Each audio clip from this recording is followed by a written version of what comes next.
Hola, Dios te bendiga. Regresamos con la meditación de las lecturas de la misa. Vamos a estar volviendo aquí en el cuarto domingo del tiempo ordinario, ciclo B.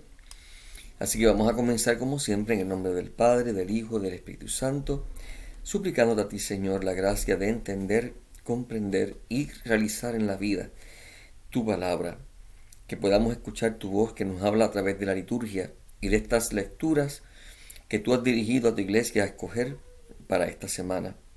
Que podamos, Señor, entender que tú nos hablas y que toda esta palabra es actual. Y que podamos responder como María: he aquí el esclavo del Señor, hágase en mí según tu palabra. En nombre del Padre, del Hijo, del Espíritu Santo. Amén. Vamos a comenzar. Dice, lectura de el Deuteronomio, capítulo 18, versículos 15 al 20. Moisés habló al pueblo diciendo: un profeta de entre los tuyos, de entre tus hermanos como yo, te suscitará el Señor tu Dios. A él lo escucharán, y es lo que pediste al Señor tu Dios en el Horeb, el día de la asamblea, cuando dijiste: no quiero volver a escuchar la voz del Señor mi Dios, ni quiero ver más ese terrible incendio, no quiero morir. El Señor respondió: tienes razón, suscitaré un profeta entre tus hermanos como tú, y pondré mis palabras en su boca, y les dirá lo que yo les mande.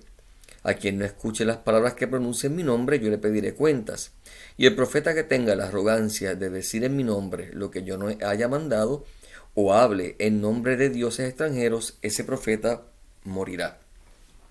Esta lectura del Deuteronomio se trata de cuando el pueblo de Israel, viendo lo impresionante que eran las manifestaciones del Señor en el monte Horeb, los rayos, las trompetas y demás, se asusta y le dice a Moisés: no queremos hablar con él directamente porque nos vamos a morir.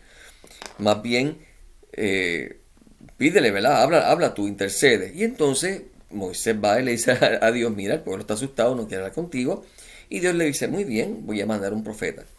Este profeta es bien importante para el pueblo de Israel porque ellos entendieron siempre de que ese profeta como Moisés, dice, un profeta como tú, tendría autoridad como Moisés y sería muy importante. Por lo tanto, entendían que ese profeta, de una manera u otra, sería el Mesías, sería el que Dios enviaría a liberar al pueblo. Así que ellos esperaban, como hemos dicho en otras ocasiones, una mezcla entre un Elías, que tenía gran poder, un Moisés, que daría la ley, un soldado que los libertaría. Esperaban un Superman, básicamente. Así que esta lectura es bien importante porque la iglesia la escoge precisamente porque sí, estando de acuerdo con lo que los judíos decían, ese profeta que vendría, el cual daría todo, sería el mismo Mesías, Cristo, que es mucho más que un profeta, Dios mismo, ¿okay? En persona.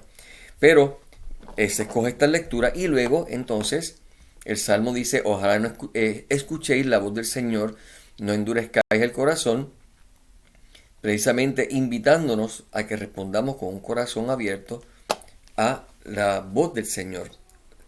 Y es importante porque el pueblo de Israel decía: este profeta cuando venga, este Mesías, tenemos que escucharlo porque viene a hablar con autoridad de parte de Dios.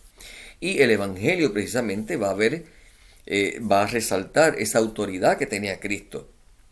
Una autoridad que no pasa con los años, una autoridad que es eterna. Recordemos la misma palabra que Cristo usa para coger a un ciego y decir: ve, y que recobre la vista, o a un leproso sana, o a un muerto ven a la vida, es la misma autoridad con la que Él da sus mandamientos. Nosotros los cristianos hoy día, que tenemos una sociedad que ataca constantemente la autoridad de Cristo y que trata de hacerlo menos importante, igualándolo a otras religiones, diciéndonos, como hemos discutido en otras ocasiones, de que todos tenemos un mismo Dios pero con diferente nombre. Por lo tanto, iguala a Mahoma de los islámicos, a Buda de los budistas, a Krishna de los hindúes, con Jesús. Jesús es uno más entre esta lista de grandes maestros. Y esto es totalmente equivocado. Y es totalmente contrario a la revelación que nos da la palabra y a lo que creemos de Cristo como Hijo de Dios. y que aún los mismos demonios van a reconocer su autoridad, cosa que ningún otro ser humano, como hemos dicho también antes, lo reclama. Ni Mahoma lo reclamó, ni Buda lo reclamó, ni nadie de estas personas reclama ser Dios hecho hombre. Así que esa autoridad que tiene Cristo es bien importante, sigue vigente, y como hemos dicho en otras ocasiones, tenemos que someternos a ella si queremos ser salvos, si queremos entrar al reino de los cielos, si queremos que Dios realmente reine en nuestras vidas y corazones. Siempre tenemos que recordar que la promesa es maravillosa y que el poder vivir la amistad con Dios y el verlo cara a cara es algo que supera toda imaginación. Las maravillas del cielo que nos podamos soñar siempre se van a quedar cortas, siempre, ante lo que realmente nos espera allá. Esa vida eterna viendo a Dios cara a cara, esa alegría de compartir todos juntos en paz, en salud, en unidad, en una perfecta comunión con nosotros, con los animales, con la nueva creación. Eso es algo hermoso, es algo maravilloso. Dios mismo nos ha invitado a entrar a su casa. Dios nos ha invitado a entrar a su familia. Pero te nos pone una condición, y es que nosotros querramos entrar a esa familia y estemos dispuestos a confiar en Él. Y estemos dispuestos a que nuestra mirada y nuestra forma de pensar de Él sea transformada por su gracia. Así que Cristo viene con plena autoridad. ¿Okay? Cristo tiene la autoridad de enseñarnos y nosotros tenemos que escuchar. No podemos simple y sencillamente ridiculizarlo como Dios, poniéndolo al nivel de otro ser humano común y corriente. Y no podemos poner tampoco sus mandamientos como algo que se pueda adaptar a los tiempos y hay que cambiarlo porque ya no nos parece tan agradable, ya no es tan aceptable para la mayoría y por lo tanto hay que cambiarlo. Totalmente falso, ¿ok? Totalmente falso. La palabra de Dios es eterna. Cuando Dios habla, habla desde la eternidad y en la eternidad. Y Cristo no es otra persona que esa segunda persona de la Santísima Trinidad hecho hombre. Es la palabra, el verbo eterno, y su palabra nunca pasa. La segunda lectura es de San Pablo a los Corintios y dice: quiero, hermanos, que se ahorren preocupaciones. El soltero se preocupa de los asuntos del Señor, buscando contentar al Señor. En cambio, el casado se preocupa de los asuntos del mundo, buscando contentar a su mujer, y anda dividido. Lo mismo, la mujer sin marido y la soltera se preocupan de los asuntos del Señor, consagrándose a ellos en cuerpo y alma. En cambio, la casada se preocupa de los asuntos del mundo, buscando contentar a su marido. Les digo todo esto para su bien, no para ponerles una trampa, sino para inducirlos a una cosa más noble y al trato con el Señor sin preocupaciones. Y esto es bien importante también, ¿okay? Ha habido comentarios de la posibilidad de por qué no se estudia, como dije, vale la redundancia, la posibilidad de que se pudieran ordenar hombres casados al sacerdocio. San Pablo dice bien claramente, yo no le estoy diciendo esto para ponerles trampa, y Cristo tampoco. Cristo dijo: el que tenga la capacidad de ser eunuco por el reino de los cielos, que lo haga. Ha sido una tradición de la iglesia, no una doctrina. Es algo que podría cambiar el que los sacerdotes sean célibes. ¿Okay? Así que eso es algo que está en manos del Espíritu Santo dirigiendo la iglesia. Si algún día el papa que sea determinara y dijera: vamos a aceptar hombres casados al sacerdocio, no habría ningún problema, porque esta lectura lo dice bien claramente. Esto no es una orden, esto es una invitación. Sabemos que conviene, ¿verdad?, que estén libres y estén totalmente dispuestos para el reino de los cielos, pero no nos dice tiene que ser así, sin otra alternativa. Así que eso queda abierto a discusión, como quien dice.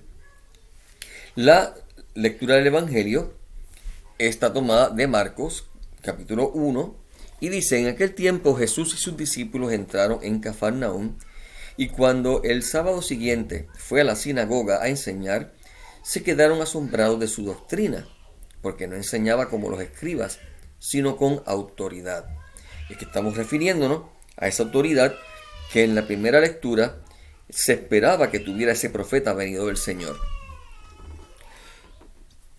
Estaba precisamente en la sinagoga un hombre que tenía un espíritu inmundo. Y esto es importante que veamos la relación, cómo esto continúa. ¿A qué me explico? ¿A qué me refiero? Te está diciendo, ellos se quedaban atónitos porque hablaba con autoridad. A veces pensamos que esta autoridad era simplemente pues que no citaba a otras personas, sino que hablaba por cuenta propia, sí es parte. O pensábamos que quizás pues hablaba con autoridad significa que con un gran carisma, con una gran personalidad. Y sí, también lo tiene, pero no es eso. Y no es eso porque te está explicando el Evangelio directamente a qué se refieren cuando habla con autoridad. Y se refieren precisamente a que lo que él dice se cumple. A que él dice, yo soy la luz y los ciegos ven.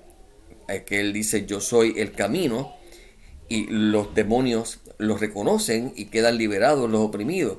A eso que se refiere con autoridad, que no te dice algo y simplemente lo dice, sino que lo realiza y tiene el poder para realizarlo. Y lo vemos por la continuidad del Evangelio, cuando dice bien claramente, no enseñaba como los escribas, sino con autoridad. Estaba precisamente en la sinagoga, ¿ves? Precisamente un hombre que tenía un espíritu inmundo. Y se puso a gritar, ¿qué quieres de nosotros, Jesús Nazareno? ¿Has venido a acabar con nosotros? O en otras Biblias dice, has venido a destruirnos. Sé quién eres, el Santo de Dios. Jesús lo increpó, cállate y sal de él. El espíritu inmundo lo retorció y dando un grito muy fuerte salió. Todos se preguntaban estupefactos, ¿qué es esto? Este enseñar con autoridad es nuevo, ¿ven? Hasta los espíritus inmundos les manda y le obedecen. Su fama se extendió enseguida por todas partes, alcanzando la comarca entera de Galilea. Palabra del Señor, gloria a ti, Señor Jesús. Un evangelio muy, muy rico, muy hermoso. Así que, como dijimos al principio, inclusive el demonio está diciendo, yo sé quién tú eres el santo de Dios. Estas palabras se utilizan en un salmo y se utilizan específicamente para Aarón y para el sumo sacerdote. El santo de Dios era un título que se utilizaba para el gran sacerdote o el sumo sacerdote de la religión judía.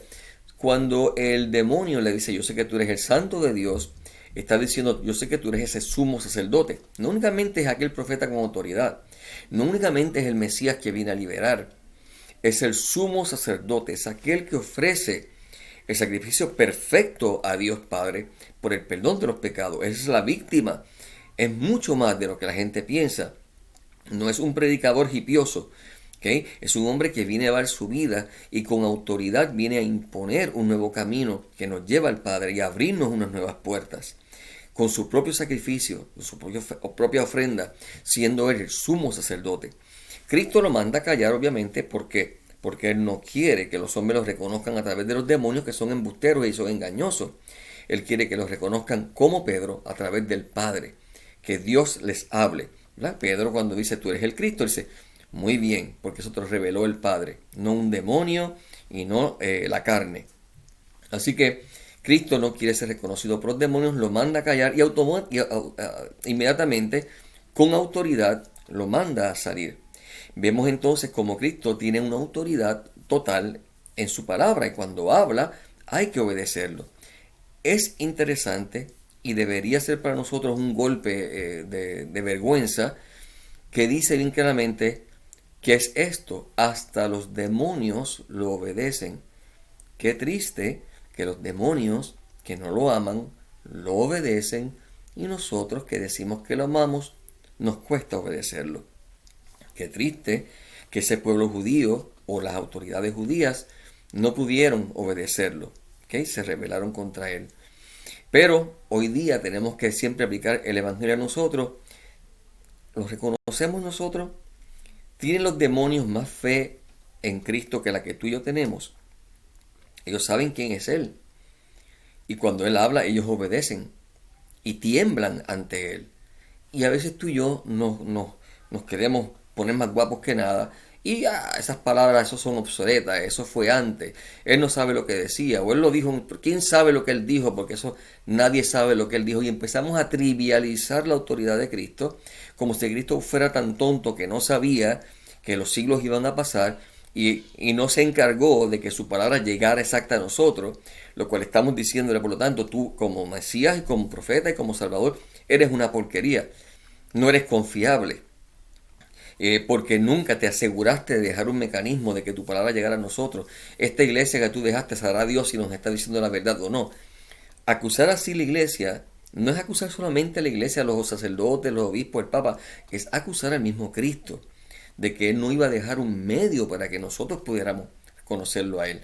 Así que es triste porque entonces los demonios nos llevan la delantera. Tú y yo tenemos que meditar, tenemos que conocer la palabra de Dios, tenemos que estudiarla y ver qué es lo que realmente Cristo nos ordenó y qué es lo que Cristo le pidió a la iglesia. Como dije en un video anterior, a nosotros no nos toca ser un grupito ecológico o un grupito que lo que haga sea buscar revolución social, revolución ecológica, un mundo perfecto aquí en la vida. Eso le toca, sí, a las personas, eso le toca a los hombres de buena voluntad, que también son miembros de la iglesia. Pero la autoridad especial de la iglesia, en el Papa, en los obispos, no está en esa. Está en eso, está en echar los demonios. El demonio de la confusión, el demonio del pecado, el demonio de la tristeza, de la opresión. Eso es la misión. Es llevar a los hombres a los pies de Cristo. Es que los hombres conozcan la doctrina de Cristo y opten por Cristo. ¿Okay? Los cambios sociales son el resultado de cuando nosotros nos convertimos. Pero nosotros no podemos poner toda la atención en los cambios sociales y descuidar la doctrina. No podemos poner nuestra atención en los cambios sociales y maltratar o cambiar o alterar la doctrina. Y ahí es que tenemos que tener cuidado. Y recordar siempre nuestra fe, la fe de esta Iglesia Católica, es en Jesucristo.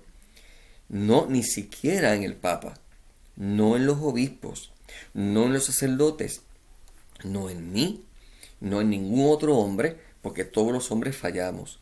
Está en la doctrina de la iglesia, que tú la puedes encontrar, sí, en la palabra de Dios, pero la palabra de Dios guiada por 2000 años de enseñanza y de doctrina de la iglesia, que se encuentra fácilmente alcanzable en la tradición de la iglesia, que ahí tú puedes leer y te puedes formar, y que está en el Nuevo Catecismo, que desafortunadamente también ahora se quiere alterar, pero está en la parte principal del Nuevo Catecismo.